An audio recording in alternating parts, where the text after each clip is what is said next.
Welcome to Python for Toddler series. So previous video la நம்ம என்ன பார்த்தோம் அப்படினா அசைன்மென்ட் ஆபரேட்டர் பத்தி தான் பார்த்தோம். அதுக்கு அப்புறம் அசைன்மென்ட் ஆபரேட்டர் நம்ம எப்படி எல்லாம் யூஸ் பண்ணலாம் அப்படினு ஒரு சில எக்ஸாம்பிள்ஸோட நம்ம பார்த்தோம். So previous video பார்க்காம யாராவது ஸ்ட்ரைட்டா இந்த வீடியோ பார்த்துட்டு இருக்கீங்க அப்படினா descriptionல லிங்க் இருக்கு. So please நீங்க அந்த வீடியோவும் போய் பார்த்துட்டு வாங்க so that நம்ம இன்னும் பார்க்க போற கான்செப்ட்ஸ் எல்லாமே உங்களுக்கு இன்னும் பெட்டரா புரியும். ஓகே, இன்னைக்கு இந்த வீடியோல நம்ம என்ன பார்க்க போறோம் அப்படினா கம்பேரிசன் ஆபரேட்டர் பத்தி தான் நம்ம பார்க்க போறோம். அதுக்கு அப்புறம் கம்பேரிசன் ஆபரேட்டர் எங்கெல்லாம் யூஸ் ஆகும் அப்படினு ஒரு சில எக்ஸாம்பிள்ஸோட நம்ம பார்க்க போறோம். ஓகே, ஜூபிட்டர் நோட்புக் ஓபன் பண்ணிக்கலாம். ஸோ கம்பேரிசன் ஆபரேட்டர் நம்மளுக்கு எப்போ யூஸ் ஆகும் அப்படின்னா ஒரு ரெண்டு வேல்யூவோ இல்லாட்டி ரெண்டு வேரியபிளையோ நம்ம கம்பேர் பண்ணணும் அப்படின்னா அந்த இடத்துல நம்மளுக்கு இந்த கம்பேரிசன் ஆபரேட்டர் யூஸ் ஆகும். ஸோ ஃபார் எக்ஸாம்பிள் நம்மக்கிட்ட ரெண்டு வேல்யூ இருக்குன்னு வச்சுக்கோங்க. ஃபர்ஸ்ட் வேல்யூ வந்து 10, அப்புறம் செகண்ட் வேல்யூ வந்து 9. ஸோ அட் எனி கேஸ் நம்ம இந்த ரெண்டு வேல்யூவை நம்ம கம்பேர் பண்ணணும் அப்படின்னா அந்த இடத்துல யூஸ் ஆகும். அப்புறம் ரெண்டு வேரியபிள் அப்படின்னா so a is equals to 10 வச்சுக்கலாம், அதுக்கப்புறம் b is equals to 9 வச்சுக்கலாம். ஸோ இந்த மாதிரி ஒரு ரெண்டு வேரியபிளை கம்பேர் பண்ணுறதுக்கு நம்மளுக்கு யூஸ் ஆகும். ஓகே, அடுத்து என்னெல்லாம் கம்பேரிசன் ஆப்ரேட்டர் இருக்குது அப்படின்னு பார்க்கலாம். ஸோ ஃபர்ஸ்ட் ஆப்ரேட்டர் என்ன அப்படின்னா ஈக்குவல்ஸ் டு, அதுக்கப்புறமேட்டு செகண்ட் வந்து நாட் ஈக்குவல்ஸ் டு, அப்புறமேட்டு greater than, lesser than, greater than or equals to, lesser than or equals to. So இது எல்லாத்தையுமே தான் நம்ம கம்பேரிசன் ஆப்ரேட்டர் அப்படின்னு நாம சொல்லுவோம். ஸோ இந்த ஆப்ரேட்டர்ஸ் யூஸ் பண்ணி நம்மளால் ரெண்டு வேல்யூயோ இல்லாட்டி ரெண்டு வேரியபிளையோ நம்மளால் கம்பேர் பண்ணி ஒரு ரிசல்ட் எடுக்க முடியும். அண்ட் மெயினாக அந்த ரிசல்ட் வந்துட்டு ஒன்று ட்ரூவாக இருக்கும் இல்லாட்டி ஃபால்ஸாக இருக்கும். ஓகே, இப்போது கம்பேரிசன் ஆப்ரேட்டர் எப்படி ஒர்க் ஆகுன்ற ஒரு சின்ன எக்ஸாம்பிள்ஸோட பார்க்கலாம். a equals to 10, b equals to 10, அப்புறம் print a equal b. So கொடுத்துட்டு ரன் பண்ணோம் அப்படின்னா நம்மளுக்கு அவுட்புட் வந்து ட்ரூ அப்படின்னு வந்திருக்கு. ஸோ ஆக்சுவலாக இந்த இடத்துல எதனால நம்மளுக்கு ட்ரூ வந்திருக்கு அப்படின்னா ஸோ இங்கே பார்த்தீங்கன்னா a equals to 10 அப்படின்னு கொடுத்துருக்கேன். அதுக்கப்புறம் இந்த லைனில் பார்த்தீங்கன்னா a double equals to b அப்படின்னு கொடுத்துருக்கேன். ஸோ இந்த சிங்கிள் ஈக்குவல் டூக்கும் இந்த டபுள் ஈக்குவல் டூக்கும் ஒரு டிஃப்ரென்ஸ் இருக்குது. ஒரே ஒரு ஈக்குவல் டூ சிம்பிள் இருந்தது அப்படின்னா அந்த இடத்துல நாம் வேல்யூவை அசைன் பண்ணுறோம் அப்படின்னு அர்த்தம். டபுள் ஈக்குவல்ஸ் டூ இருந்தது அப்படின்னா அந்த வேல்யூவை நாம் வந்துட்டு செக் பண்ணுறோம் அப்படின்னு அர்த்தம். அதாவது ஏயும் பியும் ஈக்குவலாக இருக்கா அப்படின்னு நாம் செக் பண்ணுறதா அர்த்தம். ஸோ இப்போ பாருங்கள், ஏக்கு வந்து 10 அசைன் பண்ணிட்டோம், பிக்கு 10 அசைன் பண்ணிட்டோம், பிரிண்ட் ஏ ஈக்குவல் பி அப்படின்னு கொடுத்துருக்கோம். அதாவது ஏயோட வேல்யூவும் பியோட வேல்யூவும் ஈக்குவலாக இருக்கா அப்படின்னு கேட்குறோம். ஸோ ரெண்டுமே ஈக்குவலான வேல்யூ தான், அதனால தான் நம்மளுக்கு அவுட்புட் வந்து ட்ரூன்னு வந்திருக்கு. ஸோ எப்பயுமே கம்பேரிசன் ஆப்ரேட்டரில் நம்மளுக்கு அவுட்புட் எப்படி வரும் அப்படின்னா ஒன்று ட்ரூ அப்படின்னு வரும், அப்படி இல்லாட்டி ஃபால்ஸ் அப்படின்னு தான் வரும். ஸோ இது ரெண்டு தவிர வேறு எந்த அவுட்புட்டும் வராது. ஓகே, இப்போது இதுவே நம்ம வந்து வேற ஒரு வேல்யூ கொடுத்து பார்க்கலாம். ஸோ இந்த இடத்துல 10 கொடுக்காம நான் 1 மட்டும் கொடுத்துட்டு ரன் பண்ணேன் அப்படின்னா பாருங்கள் எனக்கு அவுட்புட் வந்து ஃபால்ஸ்னு வந்திருக்கு. ஸோ எதுக்காக ஃபால்ஸ் வந்திருக்கு அப்படின்னா ஏயோட வேல்யூ வந்து 10, பியோட வேல்யூ வந்து 1. ஸோ ரெண்டுமே வெவ்வேறான வேல்யூஸ், அதனால தான் அவுட்புட் வந்து ஃபால்ஸ்னு வந்திருக்கு. இந்த ஈக்குவல்ஸ் டு கூட நம்ம இன்னும் கொஞ்சம் மாடிஃபை பண்ணி கூட எழுதலாம். So for example a equals to 10, அதுக்கப்புறம் b is equals to 20, அதுக்கப்புறம் இன்னொரு வேரியபிள் c கொடுத்துட்டு so c equals to a equal b கொடுத்துட்டு அதுக்கப்புறமேட்டு print of c கொடுத்துட்டு நம்ம ரன் பண்ணோம் அப்படின்னா கூட நம்மளுக்கு அவுட்புட் பார்த்தீங்கன்னா ஃபால்ஸ் அப்படின்னு தான் வரும். ஸோ ஆக்சுவலாக இந்த இடத்துல என்ன நடக்குது அப்படின்னா c equals to a double equal b அப்படின்னு கொடுத்துருக்கோம். ஸோ ஃபஸ்ட்டு இதை எவாலுவேட் பண்ணும். ஏயோட வேல்யூ வந்து 10, ஸோ டபுள் ஈக்குவல்ஸ் பியோட வேல்யூ 20. ஸோ ரெண்டுமே ஈக்குவலாக இருக்கான்னு பார்க்கும், இல்லை. ஸோ இதோட வேல்யூ வந்துட்டு ஃபால்ஸ் அப்படின்னு இருக்கும். இந்த ஃபால்ஸ்னுங்கிற வேல்யூ நம்மளுக்கு சியில் ஸ்டோர் ஆகியிருக்கும். ஸோ இப்போ நம்ம சி பிரிண்ட் பண்ணும்போது அதனால தான் நம்மளுக்கு இந்த இடத்துல ஃபால்ஸ்னு வந்திருக்கு.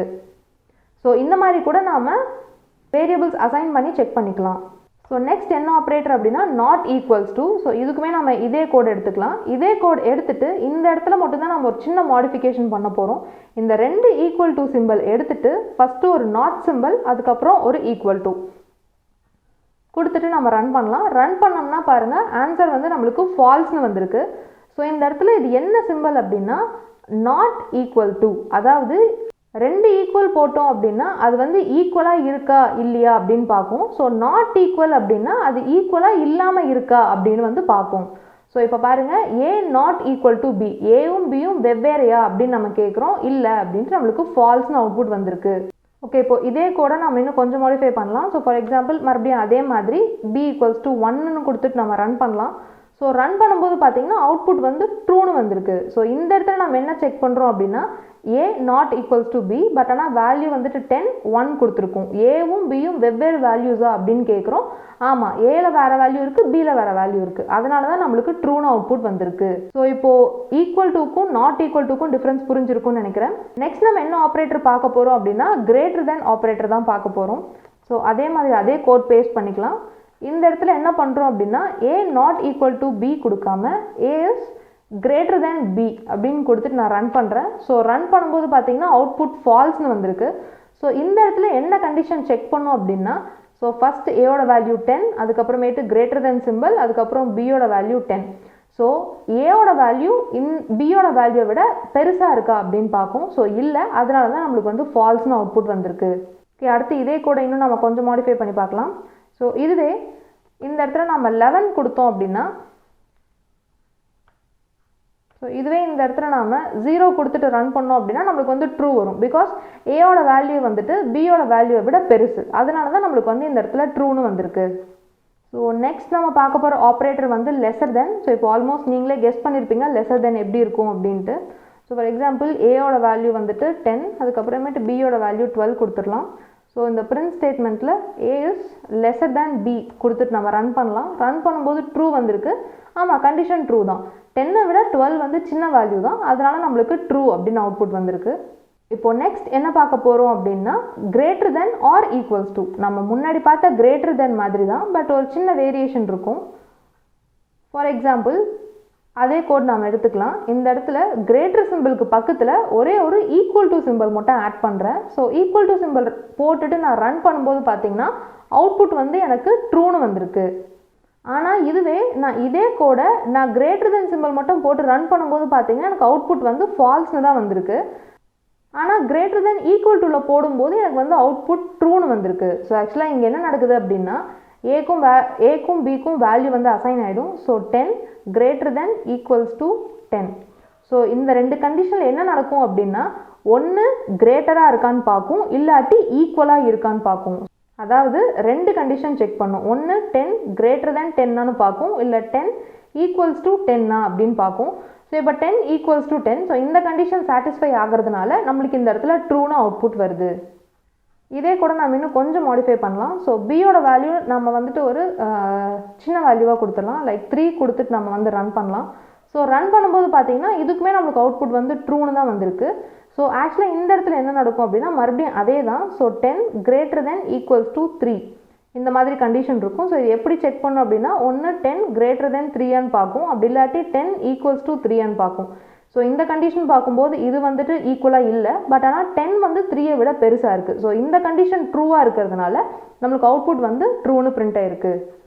ஸோ முன்னாடி எக்ஸாம்பிளில் ஈக்குவலாக இருந்ததுனால இது நம்மளுக்கு ட்ரூன்னு பிரிண்ட் பண்ணிடுச்சு. இந்த இடத்துல இது கிரேட்டர் தெனாக இருக்கிறதுனால நம்மளுக்கு ட்ரூன்னு பிரிண்ட் பண்ணியிருக்கு. ஒன்று கிரேட்டராக இருக்கணும், இல்லாட்டி ஈக்குவலாக இருக்கணும். இந்த ரெண்டு கண்டிஷனில் ஏதோ ஒன்று சாட்டிஸ்ஃபை ஆச்சுன்னா கூட நம்மளுக்கு ட்ரூன்னு பிரிண்ட் பண்ணிடும். இப்போ ஆல்மோஸ்ட் அதே மாதிரி லெஸர் தெனும் நீங்கள் கெஸ் பண்ணியிருப்பீங்கன்னு நினைக்கிறேன். அதே மாதிரி தான் இந்த கிரேட்டர் தென் சிம்பிள் இல்லாமல் லெஸர் தென் சிம்பிள் கொடுத்துட்டு நான் ரன் பண்ணுறேன்.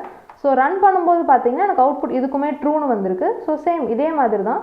ஸோ 10 லெஸர் தென் 10ன்னு பார்க்கும், அதுக்கப்புறம் 10 ஈக்குவல்ஸ் டு 10ன்னு பார்க்கும். ஸோ இங்கே பார்த்தீங்கன்னா இந்த கண்டிஷன் வந்து சாட்டிஸ்ஃபை ஆகுது. ஸோ அதனால் நம்மளுக்கு வந்து ட்ரூன்னு அவுட்புட் கொடுத்துருது. அடுத்து இதே கூட இன்னும் கொஞ்சம் மாடிஃபை பண்ணலாம். ஸோ ஏயோட வேல்யூ வந்துட்டு ஏதாவது ஒரு லெஸர் வேல்யூவாக கொடுத்துக்கலாம். ஸோ 0 கொடுத்துட்டு நம்ம ரன் பண்ணோம் அப்படின்னா ஸோ இதுக்குமே ட்ரூன்னு தான் வருது. ஸோ இந்த இடத்துல எந்த கண்டிஷன் சாட்டிஸ்ஃபை இருக்கும் அப்படின்னு பார்த்தீங்கன்னா 0 lesser than 10. So 0 equals to 10 ரெண்டு கண்டிஷன் செக் பண்ணும். ஒன்று இந்த கண்டிஷன் ட்ரூ ஆகணும், இல்லை இந்த கண்டிஷன் ட்ரூ ஆகணும். இந்த இடத்துல நம்மளுக்கு இந்த 0 லெஸர் தேன் 10 இந்த கண்டிஷன் ட்ரூ ஆகிறதுனால நம்மளுக்கு வந்துட்டு ஃபால்ஸ்னு அவுட்புட் வந்திருக்கு. இந்த ஆப்ரேஷன்ஸ் ரொம்பவே சிம்பிள் தான். லெஸர் தென் அப்படின்னா ஏ வந்துட்டு பியை விட சின்னதாக இருக்கான்னு பார்க்கும். இருந்துச்சு அப்படின்னா நம்மளுக்கு வந்து ட்ரூன்னு ரிட்டர்ன் பண்ணும், அப்படி இல்லாட்டி ஃபால்ஸ்னு ரிட்டர்ன் பண்ணும். அதே மாதிரி கிரேட்டர் தென்ல ஏ வந்துட்டு பியை விட பெருசாக இருக்கான்னு பார்க்கும். அப்படி இருந்துச்சுன்னா நம்மளுக்கு ட்ரூன்னு ரிட்டர்ன் பண்ணும், இல்லாட்டி ஃபால்ஸ்னு ரிட்டர்ன் பண்ணும். லெஸர் தென் ஈக்குவல் டுல ஒன்று ஏ வந்துட்டு பியை விட சின்னதாக இருக்கணும், அப்படி இல்லாட்டி ஏவும் பியும் ஈக்குவலாக இருக்கணும். அப்படி இருந்துச்சுன்னா ட்ரூன்னு ரிட்டர்ன் பண்ணும், இல்லாட்டி ஃபால்ஸ்னு ரிட்டர்ன் பண்ணும். கிரேட்டர் தென் ஆர் ஈக்குவல் டுல ஏவோட வேல்யூ பியை கம்பேர் பண்ணும்போது ஒன்று கிரேட்டராக இருக்கணும், இல்லாட்டி ரெண்டும் ஈக்குவலாக இருக்கணும். அப்படி இருந்துச்சுன்னா ட்ரூன்னு ரிட்டர்ன் பண்ணும், இல்லாட்டி ஃபால்ஸ்னு ரிட்டர்ன் பண்ணும். ஸோ கம்பேரிசன் ஆப்ரேட்டரில் எப்பயுமே ஒரு இன்டிஜர் வேல்யூ தான் கொடுத்து செக் பண்ணணுமா அப்படின்னு கேட்டிங்கன்னா இல்லை. ஸோ அந்த இடத்துல நம்ம வேறு வேல்யூஸ் கூட கொடுக்கலாம், அதாவது வேறு டேட்டா டைப்ஸ் கூட கொடுக்கலாம். ஸோ ஃபார் எக்ஸாம்பிள் ஒரு லிஸ்ட் ஒன்று கிரியேட் பண்ணிக்கலாம். A equals to 10, 20. அதுக்கப்புறமேட்டு B ஈக்குவல்ஸ் டு இன்னொரு லிஸ்ட் 10, 20. ஸோ ஃபார் எக்ஸாம்பிள் ஒரே மாதிரியே கொடுத்துக்கலாம். ஸோ A ஈக்குவல் B கொடுத்துட்டு நம்ம ரன் பண்ணாலுமே ஸோ லிஸ்ட்டுமே ஈக்குவலாக இருக்கா இல்லையா அப்படின்னு நம்மளுக்கு சொல்லும். இப்போ ஏவோட லிஸ்ட்டில் ஒரு சின்ன மாடிஃபிகேஷன் பண்ணலாம். ஸோ இந்த இடத்துல இன்னொரு ஸ்ட்ரிங் ஒன்று எக்ஸ்ட்ராவாக ஆட் பண்ணலாம். இப்போ இந்த கோடை ரன் பண்ணோம்னு பார்த்தீங்கன்னா நம்மளுக்கு ஃபால்ஸ்னு அவுட்புட் வருது. ஏன்னா ஏல இருக்க லிஸ்ட் ஆஃப் கண்டென்ட்ஸ் வேறு, பியில் இருக்க லிஸ்ட் ஆஃப் கண்டென்ட்ஸ் வேறு. ஸோ அதனால தான் நம்மளுக்கு வந்து ஃபால்ஸ்னு வந்திருக்கு. ஸோ இதே மாதிரி நம்மளுக்கு டப்பிளுக்கு ஒர்க் ஆகுதா நம்ம செக் பண்ணி பார்க்கலாம். ஸோ மறுபடியும் அதே கோட் காப்பி பண்ணி நான் பேஸ்ட் பண்ணிடுறேன். ஸோ இந்த இடத்துல லிஸ்ட்டுக்கு பதிலாக டப்பிளுக்கு இந்த ஓப்பன் ப்ராக்கெட்ஸ் நம்ம போடுவோம். ஸோ அதே மாதிரி ஓப்பன் ப்ராக்கெட்ஸ் கொடுத்துடலாம். அப்புறம் மறுபடியும் பிக்கும் அதே மாதிரி சேஞ்சஸ். ஸோ இப்போ செக் பண்ணோம் அப்படின்னா ஃபால்ஸ்னு வருது. ஆப்வியஸ்லி ஃபால்ஸ் தான், ஏன்னா இந்த இடத்துல 3 கண்டென்ட் இருக்குது, இந்த இடத்துல 2 கண்டென்ட் தான் இருக்குது. ஸோ ஃபால்ஸ்னு தான் வரும். ஸோ இப்போ ஈக்குவல்ஸ் டு பி கொடுக்காம நாட் ஈக்குவல்ஸ் டு பி அப்படின்னு கொடுத்துட்டு நம்ம ரன் பண்ணலாம். ஸோ ரன் பண்ணும்போது பாருங்கள் ட்ரூ அப்படின்னு வருது. ஏன்னா ஏவும் பியும் வெவ்வேறு, அதனால தான் நம்மளுக்கு வந்து ட்ரூன்னு அவுட்புட் வருது. ஸோ சேம் இதே மாதிரி நம்ம செட் டேட்டா டைப்லையும் நம்ம பெர்ஃபார்ம் பண்ணலாம். ஸோ செட்லேயுமே ஒரு செட்டும் இன்னொரு செட்டும் ஈக்குவலாக இருக்கா இல்லையான்னு பார்க்கறதுக்கு நம்மளுக்கு யூஸ் ஆகும். ஸோ அதே மாதிரி நம்ம டிக்ஷனரிலையும் ட்ரை பண்ணலாம். ஸோ டிக்ஷனரியில் நம்மளுக்கு வந்து கீ வேல்யூஸ் இருக்கும். ஸோ ஃபார் எக்ஸாம்பிள் இந்த இடத்துல 1, அதுக்கப்புறம் 2ன்னு ஒரு வேல்யூ கொடுத்துட்றேன். அப்புறம் மறுபடியும் இந்த இடத்துலையும் 1, அப்புறம் மறுபடியும் 2. ஸோ கொடுத்துட்டு ரன் பண்ணோம் அப்படின்னா இதுக்கும் ஆன்சர் வந்து ஒரே மாதிரி தான் இருக்குது. ஸோ அதே மாதிரி நம்ம ஸ்ட்ரிங்லேயும் கொடுக்கலாம். ஸோ ஏல வந்துட்டு ஹாய் அப்படின்னு கொடுக்குறேன், அதே மாதிரி பியில் வந்துட்டு ஹலோ அப்படின்னு தரலாம். ஸோ இப்போது ஏ ஈக்குவல் பி அப்படின்னு கேட்டோம்னா ஆப்வியஸ்லி நம்மளுக்கு ஃபால்ஸ்ன்னு தான் வரும். ஸோ ஒரு ஸ்ட்ரிங்கை கூட நம்ம இதே மாதிரி கொடுத்து கம்பேர் பண்ணலாம்.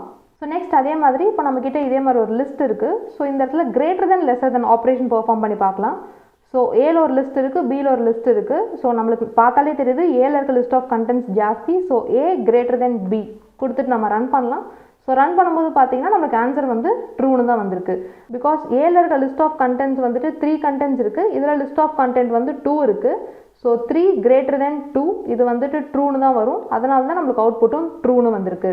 இப்போ சப்போஸ் இதே கோடில் இங்கே இருக்க இந்த ஹேயை மட்டும் நம்ம எடுத்துட்டோம் அப்படின்னா இப்போ வந்து ரெண்டுமே நம்மளுக்கு வந்து ஈக்குவலாக இருக்குது. ஸோ இப்போது இந்த இடத்துல ஏ கிரேட்டர் தென் பியா அப்படின்னு நம்ம கேட்டோம் அப்படின்னா அவுட்புட் வந்து கண்டிப்பாக ஃபால்ஸ்னு தான் வரும்.